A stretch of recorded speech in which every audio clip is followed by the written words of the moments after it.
pastor Mark of the Eternal's congregation. The patriarch Enoch is identified with the name Idris in Arabic. He was born in India and grew up in the reign of Sheba, current Yemen. During his mature life, he lived within the fortified city of Ur, where he worked as a priest of the ancient cult. But the country was at that time devoted to another cult, that of Ishtar, so the sacred prostitution was promoted everywhere. So customs were declining more and more. Temples became brothels, where common women were selling their bodies to the rich priests, richer and more powerful than every king. The accumulation of richness and power reached the point to undermine the stability of the established order. Enoch preached morality and the restoration of the ancient true religion. Despite his effort, he wasn't able to make things better, and was mocked by people.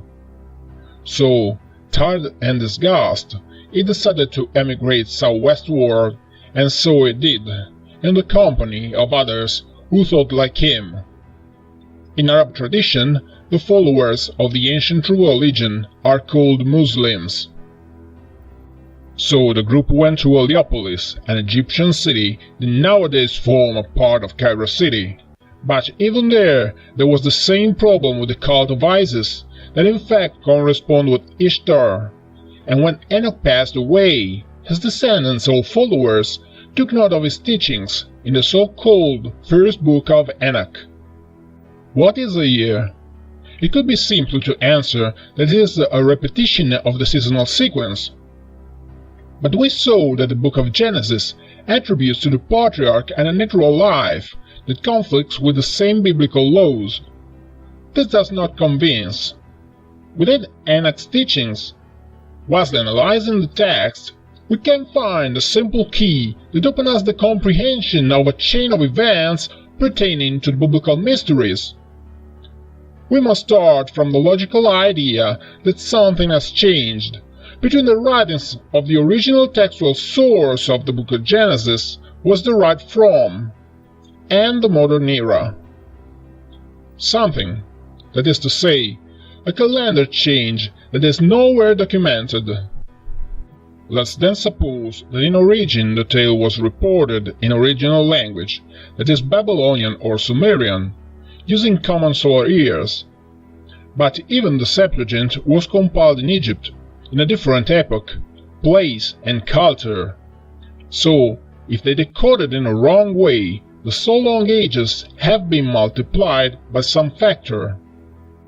Enoch was a cultured priest coming from Babylon to Egypt, so he would have been in the position to say something in order to clear this anomaly.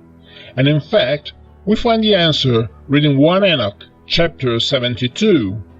In Egypt, they multiplied by 8 the number of years attributed to the pre-Diluvian patriarchs. They were all characters coming from an ancient culture, different from Egyptian mix. So they interpreted years as 8 years of Jubilees and wrongly multiplied the values. Amending this error, we obtain the true age lived by the patriarchs, that is a human age in accordance with the biblical law of 120 years. Then, the pre-Diluvian patriarchs have lived between 45 and 119 years, a natural life, healthy as a blessed of God. After all, they were full-fledged human beings. This is a fact, not an opinion. God granted a maximum lifespan to man, confirmed by modern biology. And the content of the book of Genesis, literally, violates this basic rule.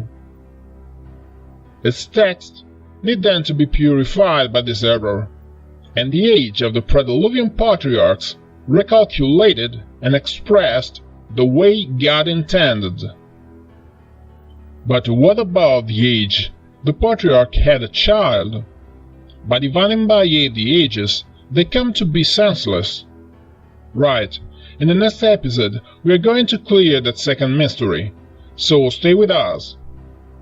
If you want to know more, subscribe to the Eternal's Congregation channel and stay tuned for news. If you want to investigate the matter further, buy the book Dawn of the Gods, The Untold Timeline of Genesis on Amazon and in bookstores. Read it and discuss of it in your congregation or church. Thank you for listening.